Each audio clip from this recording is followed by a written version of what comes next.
My name is Whitney Price with the Excavation Safety Alliance, and I'm looking forward to today's discussion on what are the best ways to prevent damage to pipelines and cables on farms and ranches, sponsored by Pipeline Ag Safety Alliance.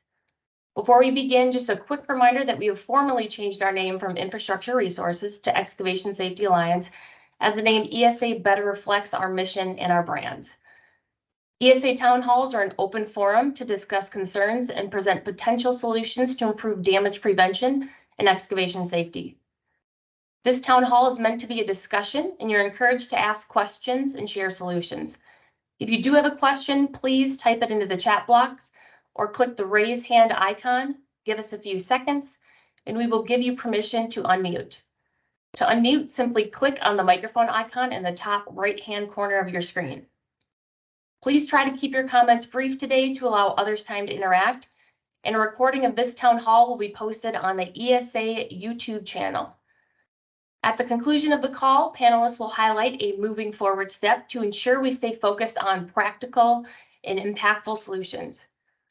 We will conclude today's town hall at 11:30 a.m. And I'm very pleased we have such a great panel today with a wealth of knowledge and experience.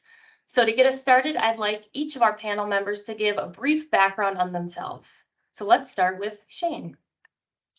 Hey, I'm Shane Bryan. I'm the Vice President of Outside Plant Engineering and Construction for Ritter Communications. I've been in telecommunications going into my 22nd year. I've done a little bit of everything on the technical side of the business. So I'm excited about the webinar this morning. All right, Gordon. Gordon Moore. I'm a owner and employee, the only employee at Moore Ag Safety. I'm a private contractor that my main job is I train employees on feed yards and the hazards. And I spent 21 years in the oil and gas industry working for Phillips Petroleum, and was very familiar with the 811, and at that time it was Big Test and Okie One Call, and so there's a lot of hazards here, and I know on feed yards there's a lot of gas lines that run across those, so important stuff. All right, Endon. Oh, thanks for the opportunity. My name is Endon Nelson. I'm with the Damage Prevention Group for Plains All American. One of the primary objectives that I have is I train our one-call line locators. I oversee our one-call management system for the states of California, Montana, Wyoming, North Dakota, Arizona, Colorado, and Michigan. So we spend a lot of time dealing with our landowners, specifically in the ag community, and some very densely populated urban areas. So I have a really wealth of knowledge, and I'm happy to share and talk to you about it. Got some great stories. All right, Brooklyn. Thank you. My name is Brooklyn Wassel. I'm a County Extension Coordinator and Agriculture and Natural Resources Agent for the University of Georgia Cooperative Extension Service. I have a traditional background in animal science where I received my degree, but now I do anything agriculture related for my community, and that includes talking about safety. All right, and Roger, if you are on, I know you were getting connected to audio, so if you're on, great. If not, we can kick it off with the first question. All right, we can swing back to Roger later. So my first question I had, and Shane, I kind of want to start with you, and then if the other panel members kind of want to join on, I know we've got a lot of good case studies and things to share, but my first question today is, what are some common misconceptions that farmers and ranchers have about utility safety, and how have you specifically addressed some of those misconceptions? Yeah, absolutely. So one of the, I guess, most common misconceptions I think that occurs out there is that, there's nothing in the ground because I've lived here for a long time, or, it's been in my family for a long time.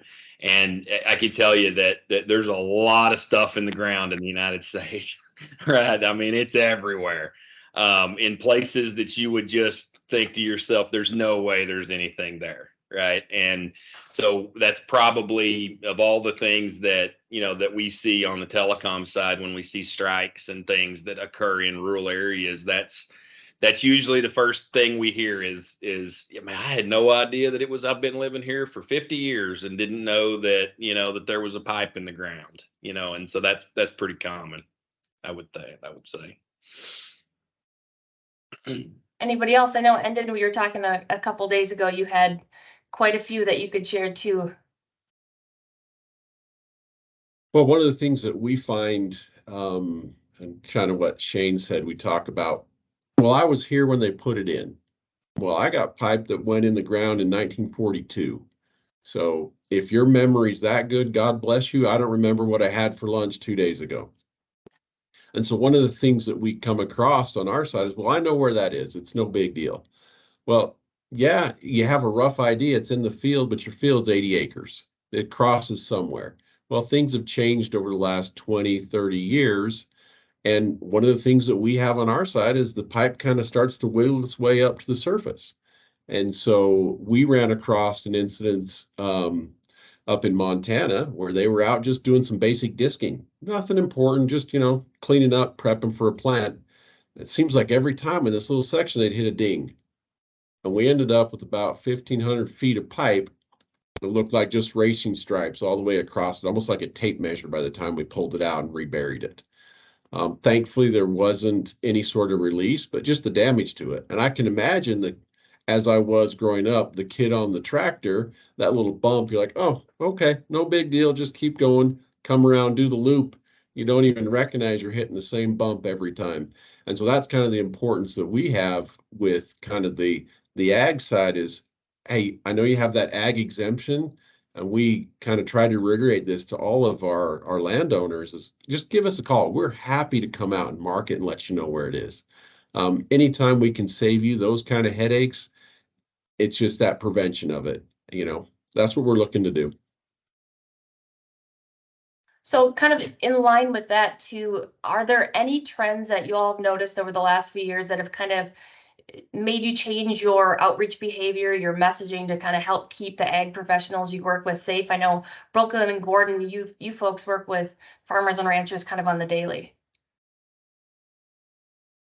I would say that I've noticed how people like to get their information has changed. How they're communicating with Extension is changing over time. Just over the past 3 years, that's been a huge change in a virtual aspect, or we have producers that are now using email that never used email before. So making sure that we're communicating this message in multiple formats has become increasingly important.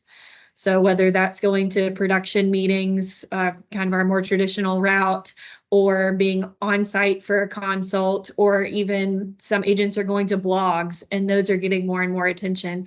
So that shift has become very interesting.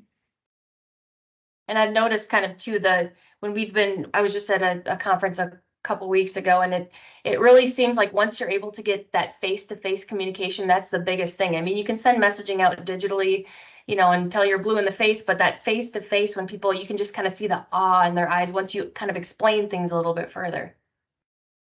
Gordon, how about you? I was just sitting here thinking about what you were saying and everything, and the face-to-face is probably the best way that you're going to communicate with these guys.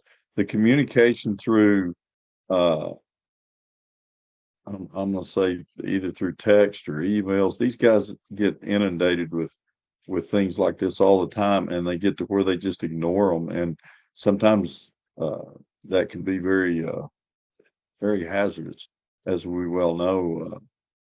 Over the years, what I did for the gas company, whenever I was working for Phillips, I ran a backhoe. And so as I'd go to these facilities, and they are a lot of times feed yards rather than farmers and ranchers, as I'd go to these facilities, whenever I got to talk to those guys, straightforward and explain, this is where our pipeline is, and we're happy to come do whatever we need to do to help you in that situation. If we need to market, we market and things like that. But the face-to-face is the best way to deal with these guys, because they, like I said, I experience that problem even today as I go to all these different feed yards. If you can't see them face-to-face and they're not talking to you, it's not always registering. It's kind of like I'm gonna say something might get me in trouble, but I'm gonna say it anyway. My wife will look at me and she'll say, "I told you that." And I will look at her and I'll say, "Was I listening?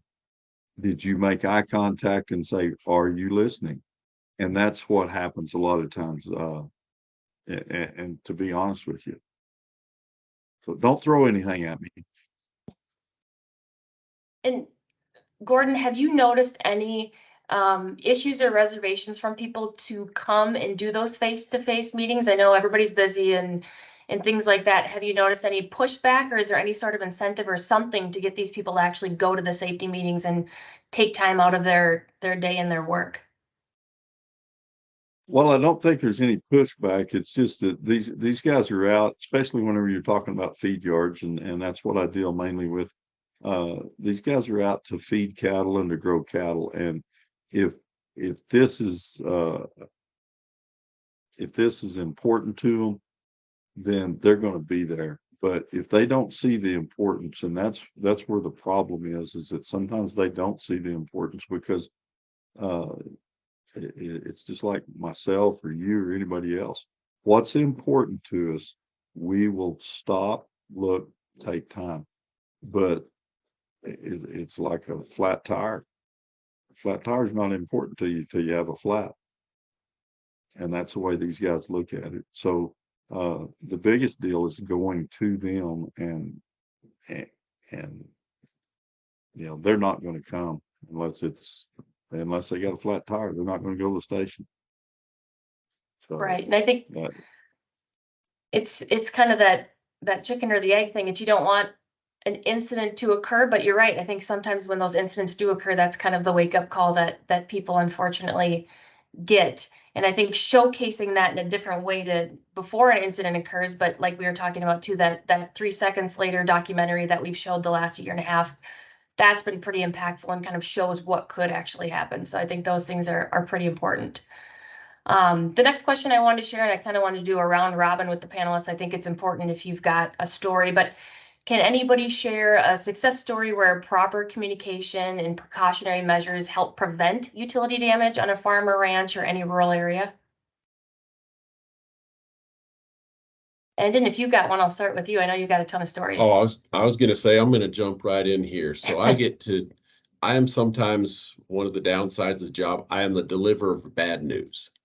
So gentleman was out, had a wonderful shop scheduled. Everything was looking great. It was a 60 by 100 shop and to park some heavy equipment in there. Well, he was having concrete delivered the next day. Concrete company called and, hey, we're going to do a little excavating. We need to do a one call. Well, came in, did the one call. Their design and location of the shop basically covered up about 20 feet into our right of way, right on top of our 12-inch crude oil line.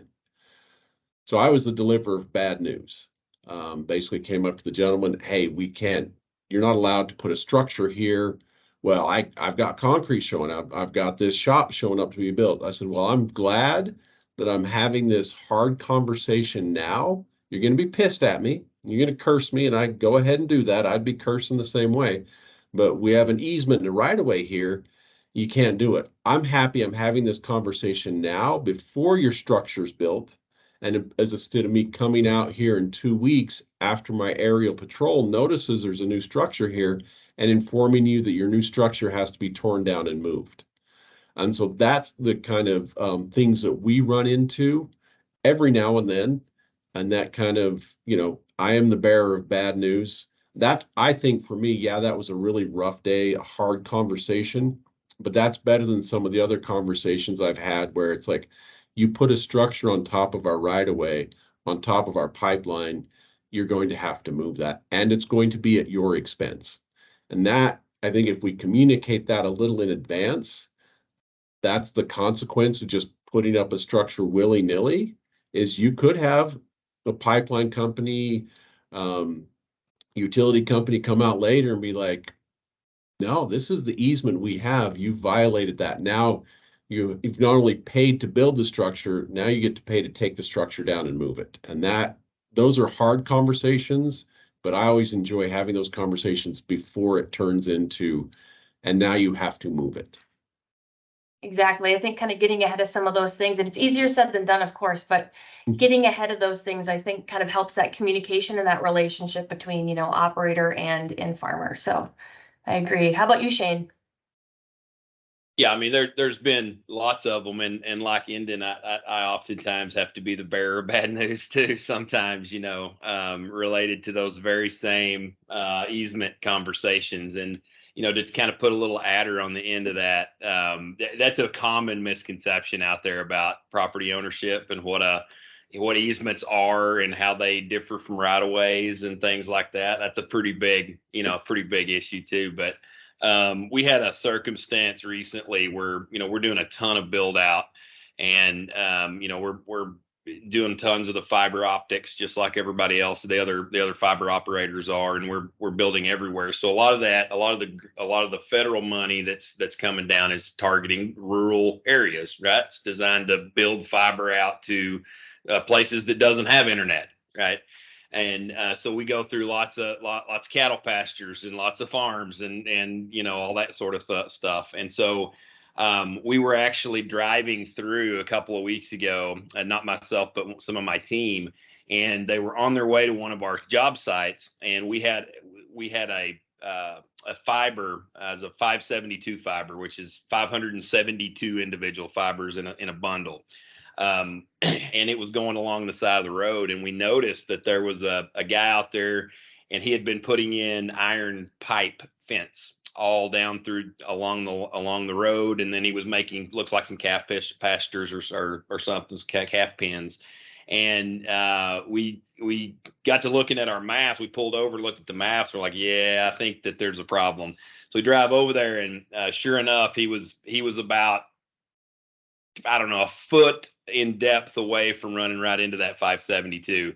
There's no locates or anything. So it was just kind of a lucky thing that we go through and we caught him. Of course, we explained 811 and all those sorts of things. I could probably spend days providing examples of wins when people do call 811. You know, when you call it, you typically don't have to worry about hits, right? But when you're not, then that's where you get yourself in trouble. So that was one recently. All right, and And- Roger, oh, go ahead. I was just going to make a comment listening to these guys talk about this and everything.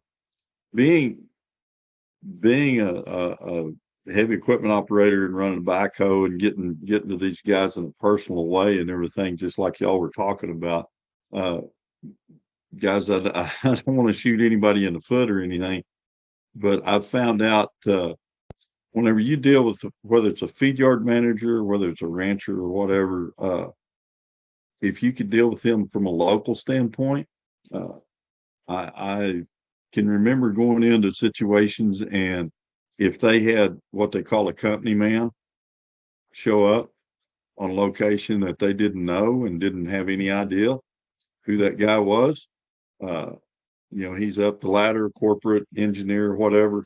They don't want to deal with him. They want to deal with the guy that their pumper or their local man that they know personally and everything. They will deal with him. If he can give them that bad information, most generally these guys are receptive to it. But the biggest situation is that the face-to-face communication with somebody that you know is so much better whenever it comes to sharing this information. And that's the biggest deal, is that we're not real good at doing that.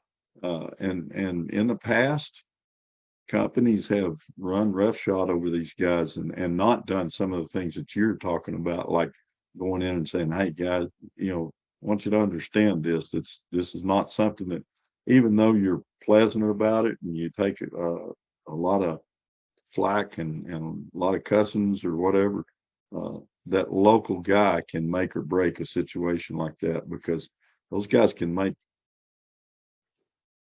they just, it's theirs, they own it, and they're going to tell you, I'm going to do what I'm going to do. But the information part is what's important. A lot of those guys don't even know. They don't even know that there's lines under there. And if they send an employee or a hired hand or guys out there to dig. Those guys don't know that line's there. And he may say, well, there's a gas line runs across here. He doesn't know exactly where it's at. So that's the biggest issue is that the information is not spread from one guy to the next owner, or even to the inheritor of that property. So that's where the biggest issue is. I see. I agree, Gordon. I think you kind of hit the nail on the head. There's no lack of safety information out there. There's tons of stuff coming left and right. And I think it's finding that trusted resource that people are actually going to open up and listen to. And I've found great success working with extension professional Brooklyn. I met her last year, and it's been great. The extension, they're trusted in the ag community. The ag community goes to extension for ideas, for tips, for tricks, for safety stuff, for all the above recertifications and everything. And I think it's finding that trusted source to then get that safety information into their hands and have them digest it and kind of understand it. So Roger, if you were able to jump on via audio, I would like to maybe have you introduce yourself and then give a little one call perspective as well, if you've got any success stories. Thanks, Whitney. I do believe I'm connected now and have audio. I apologize for that problem. But yeah, I appreciate it. I'm Roger Waltwood with Julie Incorporated, the Illinois One Call System, and I'm the Southern Illinois Damage Prevention Manager for Julie. And, you know, just what you just said, Whitney, working with the extensions, that is, so helpful. We've done several safety presentations with our different districts of the Farm Bureau and extension offices, and going through, sometimes they have their paperwork all filled out and they're looking at the different projects they're doing. And I am so impressed sometimes whenever I flip through the pages with them that they have a copy of a blank locate request form in with that paperwork. So at least I know, you know, the state agency is providing that information to this landowner or land improvement contractor to where he's using it, being able to provide that information back to the one call system, and then that locate being done. So that's a win, I believe, for us as a one call industry and as existing utilities with underground facilities. The information is getting out there. As far as what we've been seeing as trends of generational rollover or turnover is that, you know, the new up and coming youngsters in the farming industry and the family business, that, you know, they want everything electronic. They don't want anything paper. They don't really want emails. They just want to be able to search what they need when they need it, and they're done with it. So we're trying to gear up and trying to attend to that dynamic of information, quick information, get it to them, get it fast, you know, and trying to change some of our presentations to that respect. But also they are tech savvy. So they're willing to take our online ticket entry, whereas our, you know, people maybe my age are the farmers out there that are closer to retirement and ready to let the younger crew come in, that they wanted to make the phone call. They wanted to make a phone call about a locate request, or as, you know, Shane and Gordon and Eden have all said, you know, they know where it's at. You know, that one myth, which is incorrect, that, oh, I know where everything's at on my property. Time and time again, we can be shown that is not correct. You know, it's simple. You know, just make that phone call or enter that locate request online, get it through the process, and, you know, do it every time. You know, fencing problems, we can see that every day, every time. You know, all the fiber install that's going in. The farmers think they know where the property line is. The installers think they know they're on public property, but they may be back on private property. So that's a big push that we really try to educate on with the tiling companies, of fence installers, the farming community in general. You know, if you're working out on the 40-acre field, the 88-acre field, yeah, you're going to have some cross-country pipelines, cross-country communication lines you're going to be contending with, but predominantly all your utilities are out in the road right away. So if we can keep them and have them provide that information about, okay, we're not going to enter into that public road right of way for this excavation on the locate request, that alleviates a lot of conflict areas, and then the utilities that have those facilities out in the areas of the 40 and 80 acre fields or whatever, that they can, focus on those more. And we are actually trying to encourage everybody to do what we call a planning or a design request for the tiling, land improvement contractors, terracing, ditch clearing, buildings, like you guys have said, if they can do that design process, that's where they can meet with the existing facility owners and operators within that project area, weeks, months, even a year ahead, just to get that information out there, meet with you, get this face-to-face going on. So all that information can be talked about, planned around, and hopefully you guys won't have to go out and tell the guy, hey, you're about to build right on our right of way, or you're building over a pipeline. So we're really, really pushing that, trying to get people to communicate earlier and discuss this. So that hopefully in itself is a win. So thanks, Whitney, for letting me to chime in there. Well, yeah, and I think you made a good point too. I think not just farmers and ranchers, but the folks they work with, like here in the Midwest, the drain tiling is huge over here. So working with those drain tile contractors specifically and the subcontractors and things like that, I think that's pretty key in making sure they're educated along with everybody else. So Brooklyn, I'll jump to you too if you've got anything. And something I was thinking about was if you want to share it or not, but your idea, but that 811 pledge card idea from last summer, I thought that was a really cool idea that you pulled off just in a couple months. Thanks. Yeah, that was actually I think Endon and Shane especially were sharing some really big wins and some big things that happened. I would call that a small win and a small step in the right direction.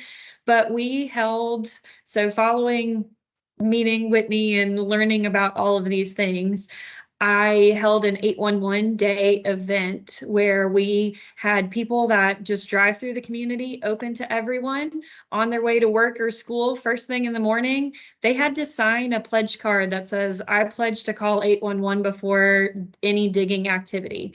If they sign that, they got a free local made biscuit and some iced coffee or milk for the kids, and off they went. But most people say, what am I signing? And we can answer those questions. And our first year doing it was it just ended up being perfect because it fell on the same day as our local Cattlemen's chapter met. So I said, hey, I saw a few of you this morning, but everyone, it's 811 day. And, we should be thinking about these things and talking about it more in our Cattlemen's meetings. And they were planning a fencing workshop coming up. And the planner looked at me and said, not only do I need to call 811 before we do that workshop, but we should probably add something to that day in that program to talk about, because that's a part of fencing and putting those structures up. So it was definitely a win in the book. Well, I think, and I would call that a huge win. I mean, that's kind of a grassroots effort, and a small thing I think can have, as you've demonstrated, kind of a domino effect in that small little market, but then it just kind of bleeds out a little bit, which I think is great. So, Endon, I want to throw a question past you too, because this is kind of a big hot topic, I think, in the industry. But have you noticed shifts in land ownership kind of changing the way safety messages are received when they sell land, when they kind of pass it down generation to generation, that kind of thing? So on our side, we're seeing what I guess I would term, or kind of my land guys term, kind of generational shift. And I think Roger touched base on it a little bit about how the newer generation wants to receive their information. They're clearly much more tech savvy. The tractor that I drove around without a cab and no air conditioning probably is in a museum somewhere when I was a kid. The technology that goes into the new equipment that y'all get to use is really quite amazing. I think the ag industry doesn't get as much credit as needed for the actual tech that goes into what y'all do. Just on the farming side, it is quite amazing what limited I've been exposed to. But we're finding as land ownership changes, a lot of times the devil's in the details. And we don't get a lot of folks who read the fine print. We have an easement that we've had, and let's give an example for our company. We've had this easement since 1985. Well, I know a lot of the people now taking up the farming or moving into this portion of the land ownership probably weren't born then. And so to have an understanding of what that easement means is a little bit different. And usually when we bump into having to have that explanation, they're out building a fence, putting in a pond, a stock pond, something like that, that we notice with our aerial patrol. We'll come out and talk to them about it, try to work through it. We'll have folks utilize our right of way to haul in heavy equipment, things like that, which can damage our pipelines. And then other times we'll work with some landowners or homestead owners on their land that, hey, we're putting in some wind blocks. We're going to put in a nice row of trees, and that looks like a straight place to do it, and it tends to be right along the right of way and things of that nature. But that generational shift, we're seeing quite a bit of on our side. Yeah, I think that's a big one, and kind of along those lines, as farms kind of change hands and things like that, kind of topical in the season. Roger, I'll throw this one to you, but you had mentioned spring and fall in Illinois kind of tending to see higher utility damages. So how can we as an industry address peak periods like that? So now it's kind of coming time for harvest season, at least here in Minnesota too. So how do you kind of address that? Yeah, you're right, Whitney. In Illinois, it predominantly seems that the lane improvement contractors or the farmers with these big rigs are putting in tile, that they're, as soon as the crops are out, I mean, just the day after the crops are out, they're in the fields, putting in field tile in drainage structures. So what we're having to do is try to our best, and we spent the full week at Farm Progress Show at the end of August promoting Call Before You Dig. I mean, the people that are there are farmers and land improvement contractors that are attending that show. We spent that show enticing them to come in, let us talk to you about it. You got to know what these colored flags are. You have to know that you have to call every time before you do any type of project on your property. And the land improvement contractors as a whole are very educated, very well versed in making this call, knowing that they have to work with the pipelines. But unfortunately, sometimes they don't do this far enough in advance so they can plan their project in and around those existing pipelines to know the clearances that are required. Unfortunately, some of these guys are out there and they're putting a tile in. Next thing you know, they're right up against that right of way. Oh, now I've got to go, what? 2 feet below it or 2 feet above it?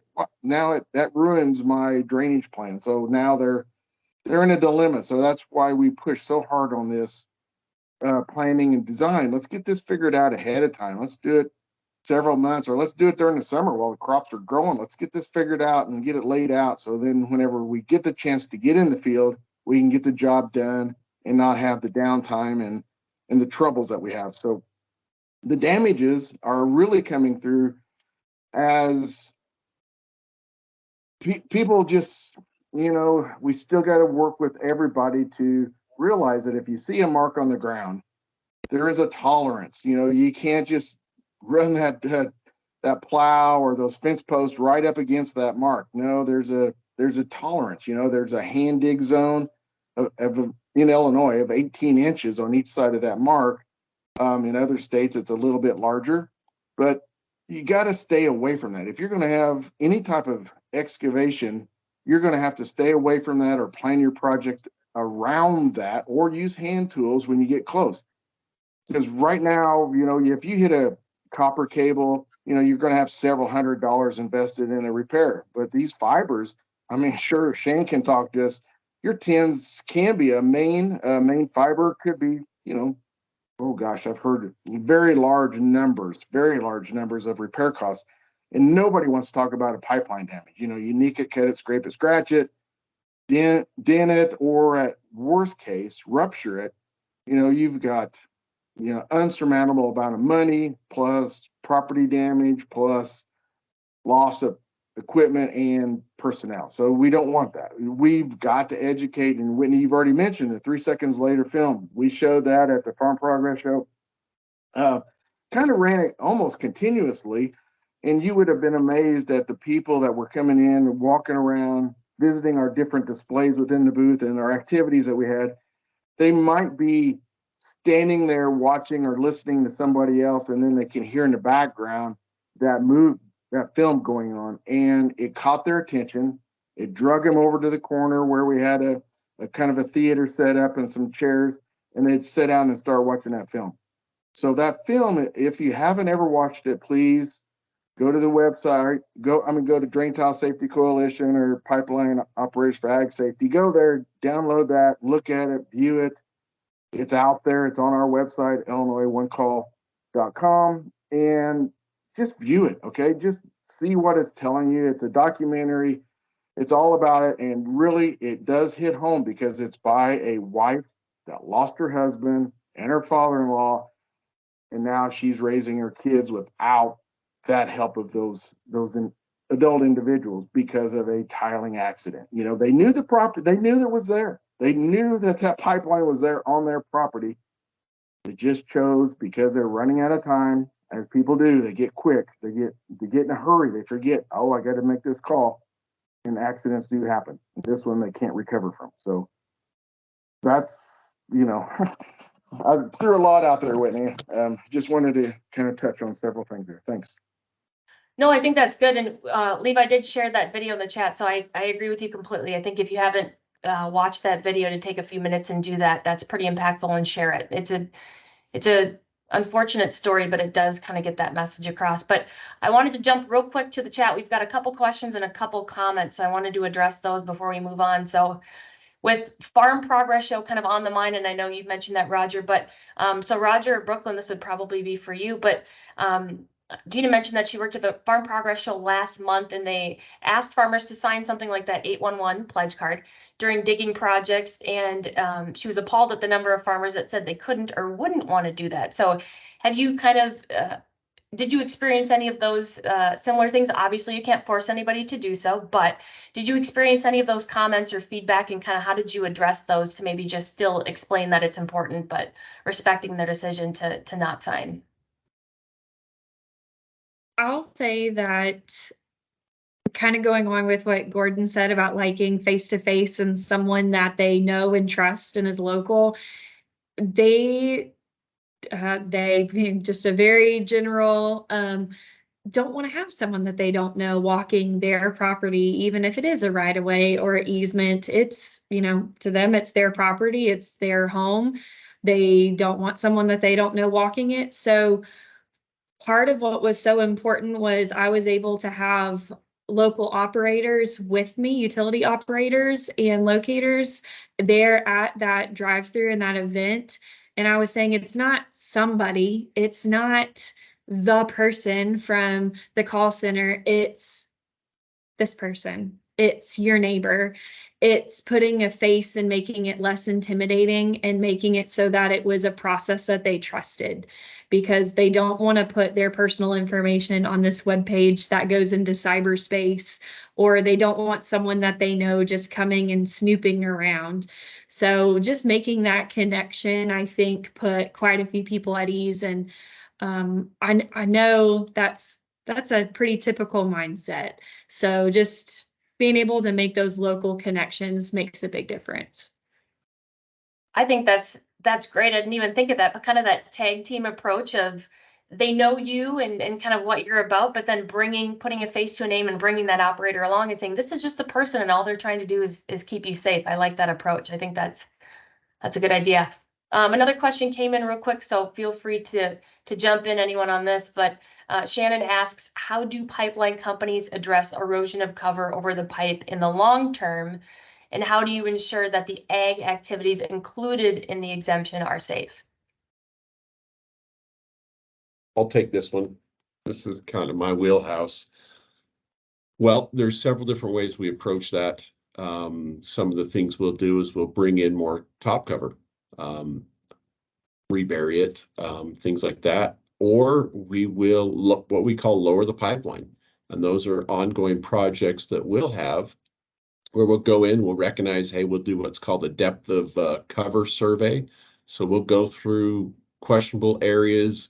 We know, hey, you do soybean, corn. We know you're out there. We know you're using this for ag. It's not just ranch land. So we go in, those are our high priority spots, and we'll go in and we'll do a depth of cover survey on it. And if it's a foot, 2 feet, that's a concern. That's really not deep enough to avoid any sort of ag exemption work on top of it being done. And we'll put in a project to have that pipeline lowered to 4 to 6 feet. That's one of the options we have. Another option that we have is we'll bring in a couple feet of topsoil here and cover her back up. And that kind of goes through that engineering process. It takes a little bit of time, but if you're a farmer, an ag guy who has a concern with that, there is no reason you can't reach out to that pipeline company and have a conversation. Hey, I think your pipe's really shallow here. I'm concerned as we go through in planting season, we're going to hit you. That should spur them to start doing some investigation. And it might be a situation where, oh man, I didn't realize our pipe cover was, 18 inches. Then it fluctuates up to 6 inches, and then we're down to 3 feet. That's what happens over time with a pipeline. But if they're now aware of it, that puts some options on the table. Whether they bring in some additional cover, they lower the pipeline, things of that nature. Perfect. And I know we kind of touched on this before as far as face-to-face kind of being key, but question came in kind of a little bit more about the how. So the question is, what channels do you use to communicate to the farmers? So for example, newspaper ads, mailouts, geo-targeting, trade shows, any other options in order to get that face-to-face meeting? I'll jump in. So I think it's important just to make it a part of all the other conversations that we have. It can be a really tough draw, tough sell to say, you should come to this safety meeting. Our producers are very busy, and that doesn't sound like something that they want to do on most days. So making it a part of a workshop or a community outreach event, just kind of sprinkling the message in as we go. And I think Extension is poised to do that just through all of our interactions. Find a way to connect it to what we're talking about, whether we're walking a new field. Hey, by the way, before you plant this year, have you called? Or you're talking to the community out at county fair, which we have coming up. We normally have some information there. What do you do at your property? That's really great. Have you done this in the past? Just having those conversations, because you already are face to face, but you don't have to necessarily start with safety right in front, because then someone mentioned I might be saying it, but they might not be listening. So making sure that they're already listening when we're having face to face, and then bringing that into the conversation. I think that's a great point. It's not adding an extra thing to their list to do or to try to get them to come to. It's just peppering it into things that they already are going to do or participate in as well. I think that's key. If there's not any other comments on that, I want to jump to the last question. So another one came in, is the primary audience the landowner, or do we find farmers contract out this type of work nowadays?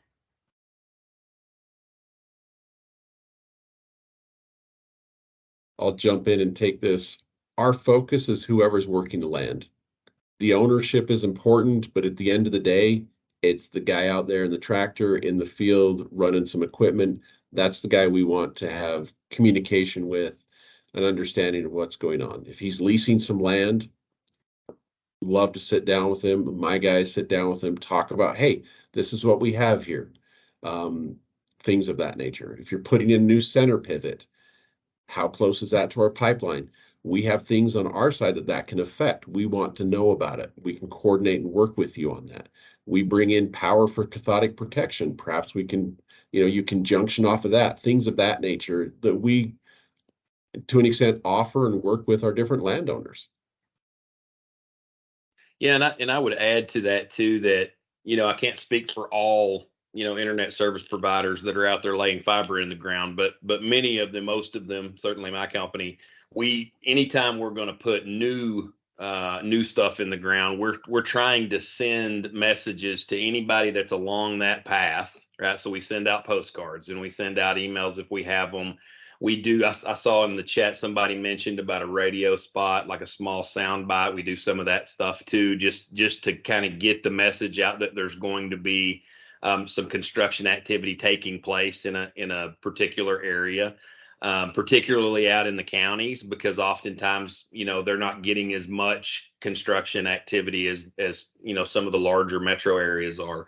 So we'll try to kind of go a little overboard on that. We also have teams that go and try to attend like local festivals. If there's a county fair or something like that, or if they're selling booths, or if they let a company come in and set something up, we try to do that as well. And I think that's a pretty common occurrence. So I would say, one thing to do is don't think all your junk mail is junk mail. Maybe some of it is actually good stuff and not just sales stuff. It could be telling you that there's a pipeline about to be built or something. And so you might pay attention to that, or ask somebody at the local shop. So. And Gordon and Brooklyn too, I wanted to ask you specifically. So I know some ag agents that I've talked to, they do some of the farming themselves too. Not only do they talk about farming and good farming practices and things, but they actually farm. So in your areas and what you do and the folks that you work with, do you notice that they typically do all the work kind of in-house, or do they kind of farm that out to some subcontractors and things like that? Well, I would, no, go ahead, Brooke. Gordon. no, go ahead. I would say in my area, so here in Georgia, they're mostly going to be working the land themselves or working closely with those that are on the farm with them. But kind of an interesting tie-in is that certain groups that I've been able to educate. So I've been working with our first responders, because in my county, they're mostly volunteer.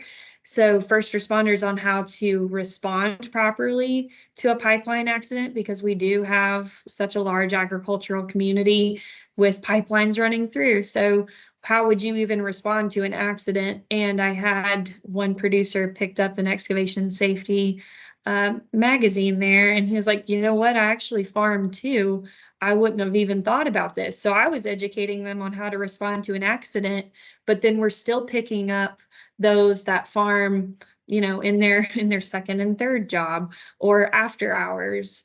So there are people that are coming from all different walks of life that this impacts, farming or not. What? I kind of have to agree with you there, but of course, I'm dealing with feed yards too, not so much individual farmers and ranchers, but so much of the time in these feed yards, if it's a small, what they consider a small job, they will not contract it out and they'll do it themselves.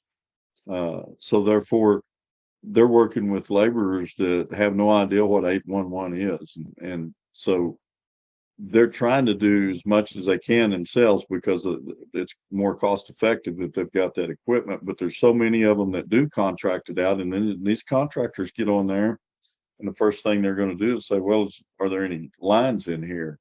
No, we've dug here for years, and fixed leaks and done this, and those lines are over here. And then all of a sudden they have a situation that, oh my goodness. And there's, they hit their own water line, they fix them. They don't think anything about it until they get into a gas line.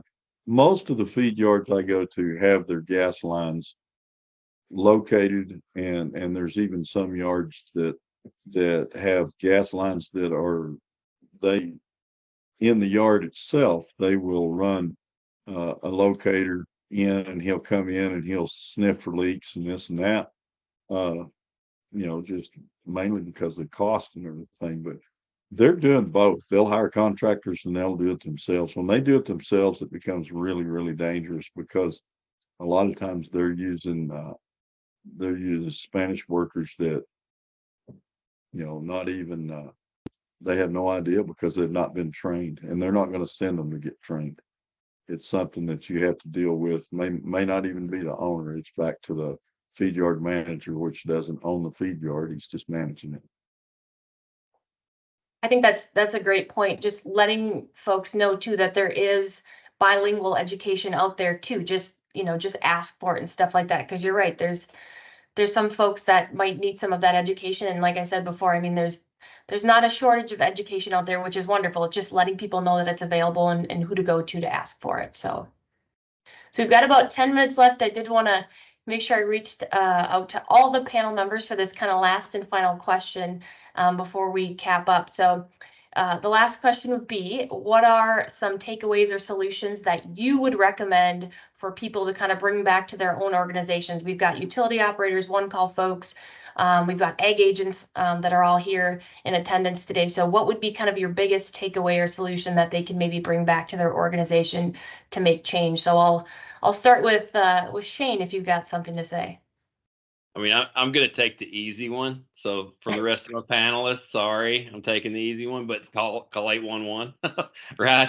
I mean, that is the single most effective way to avoid a hit, is to go get it located. And like we mentioned before, don't assume that you know exactly where that pipe's at or where that, you know, that line runs, and dial 811 for sure. It's a good one. How about you, Gordon?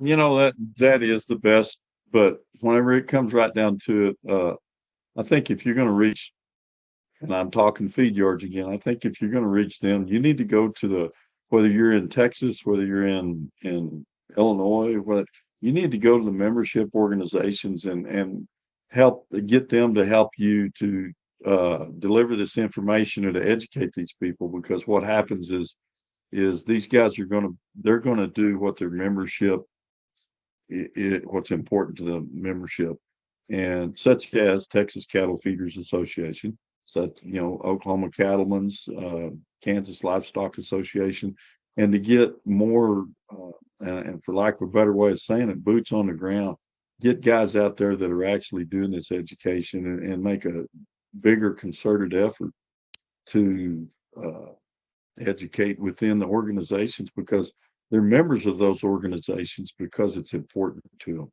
And I know I've said that a lot, but if it's important to those guys to be a member, then the information that membership organization is going to deliver is going to be more important to them than some guy driving on a yard and saying, hey, by the way, I want to talk to you about 811. Agreed. They've already kind of got that buy-in, so it's a good one. Exactly. How about you, Endon? Well, we already got the easy ones out of the way. Call 811, do all that, which is absolutely imperative. One other thing I would suggest, and just kind of touch base on, all of our pipelines have what's called a pipeline marker. And typically they end up migrating to the fence line over time. But each of these pipeline markers is required to have three aspects to it. One, product that's in the line, so you have an idea of what's there: natural gas, crude oil. We'll state that clearly. Two, the company that owns it, that's required. So who's responsible for this? And number three, there's an emergency phone number. So if you ever find yourself in a situation where, hey, maybe you're out doing some deep tiling or deep plowing, something like that, and it feels like you've hit something, feel free to go to that pipeline marker. If you see it, call that number, and you would be amazed how soon someone shows up to make sure that it wasn't actually a pipeline. And it's a great way to kind of have that conversation. That's kind of a way to go around. Hey, I was out here doing some plowing. I felt like every time I came across this section, I was dinging something. Looked at the fence line, saw your pipeline marker, just giving you a call to give you a heads up. You go get someone out there to come look at it, start a conversation about what's actually there, things like that. So that's another piece of information we as pipeline companies are required by law to make sure that that information is posted in the right of way and visible and active and accurate. A good one. Brooklyn, how about you from an ag agent perspective? I think as an agent, we have to make this a normal conversation, a normal and natural conversation. And I think that we have to do that in two ways. I think that we need to just bring it up more and make it relevant to who we're connecting with. So whether that's going out to my nurseryman and saying, you're digging trees, have you, considered where you're putting these? Have you called recently because they're farming as much of their land as possible? So they're getting up really close to those easements. So, when was the last time you called? Because that's a huge spade that's going in the ground. And I think it also means making sure that you're truly connecting with people and demystifying the process. So we talked about just putting a face to the process, makes it more approachable, and it makes it so that they're not as reluctant to calling. So as long as it's relevant to them and they understand the process and we're talking about it, I think we're making really good steps in the right direction. Good one.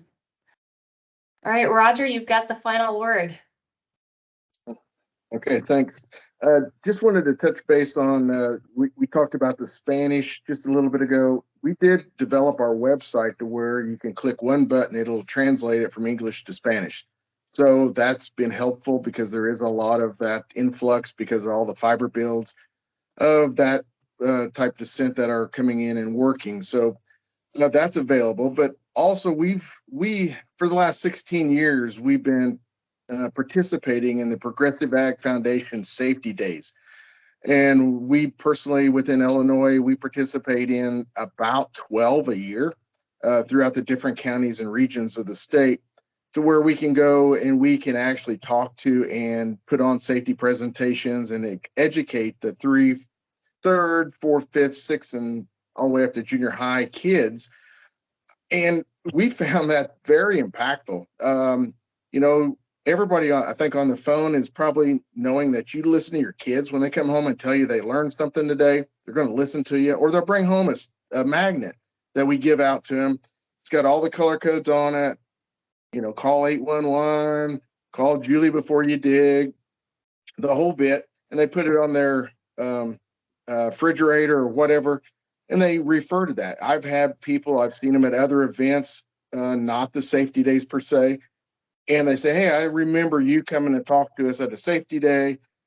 I told my mom and dad we had to call before we put in our pool, or we had to call before we did the fence work. And, I still think that if we can educate that, our kids, let them grow up knowing that it's important to make that call. They're going to take that information home, talk to their parents, and make sure that they understand the importance of making that call. So I guess we're doing the grassroots kind of thing. We're trying to grow them so they know that's the proper way to do it. And I really want to say I want to develop a relationship with the ag industry and the farm bureaus and the extension agencies. Like I wish you were in Illinois. I would love to work it out with you and get that education more. I mean, we try to work through them with the progressive ag, but we're missing about some. We need to up our game and get in with our soil and water conservation, the Farm Bureau, ag extension, and we need to get that word out more than what we are. So we've got things to do that we need to build our relationship and get that word out. But we're doing everything we can. So baby steps. We're trying to do all we can. So thank you. All right, and before I kind of close it up here, I did want to mention one comment that did come in. I think it's good because everybody's got different work styles, but this comment came in from Tony, and operators need to keep in mind that farmers deal with multiple operators. So when we met with farmers in California, they told us that they had great experiences working with one pipeline operator, but not another. So the other operator would require standbys, but not show up on the scheduled day. The operator had recently conducted depth of cover surveys, but wouldn't tell the farmers whether they could safely perform general disking operations over the line. So I think it's kind of along that whole communications piece too. It's being mindful that everybody works a little differently. And if somebody does kind of push back a little bit, they might be working with somebody else that might not be as open to kind of that back and forth dialogue. So I just kind of keeping an open mind and making sure that that communication line is always open and being understanding of what folks not only in the field are dealing with, but trying to get them to understand what, operators and one call folks are also dealing with. So people kind of understand the whole scope, I think is pretty important. So before we conclude, I would like to genuinely thank all of you for joining and thank our panelists for sharing their experiences and insight. So please take a moment now to fill out a brief survey that Levi will post in the chat so we can continue to improve these discussions and address topics that are important to all of you. Please note that there is an additional field in that survey if you'd like to provide your preferred mailing address to receive a complimentary excavation safety guide. And on behalf of all of us here at ESA, I would like to thank you for joining. A blog post about this town hall will be posted on excavationsafetyalliance.com, where you will be able to register for future town halls. Our next town hall will take place on October 12th, where we will discuss how can industry stakeholders better leverage data analytics to reduce damages and improve planning. And as a reminder, for the first time ever, the Global Excavation Safety Conference is headed to New Orleans for the first time, where Louisiana 811 will be our host, and first-time attendees can register for 811. So to our panelists, again, thank you for sharing your expertise. And to our sponsor, Pipeline Ag Safety Alliance, thank you for your support. So with that said, thank you all again for joining us, and I look forward to seeing you all next month. Have a great day and stay safe. Thanks, everyone. Thank you, Whitney. Thank you. Appreciate the opportunity. Thank you. Thanks for some really great conversation. Agreed. Thank you.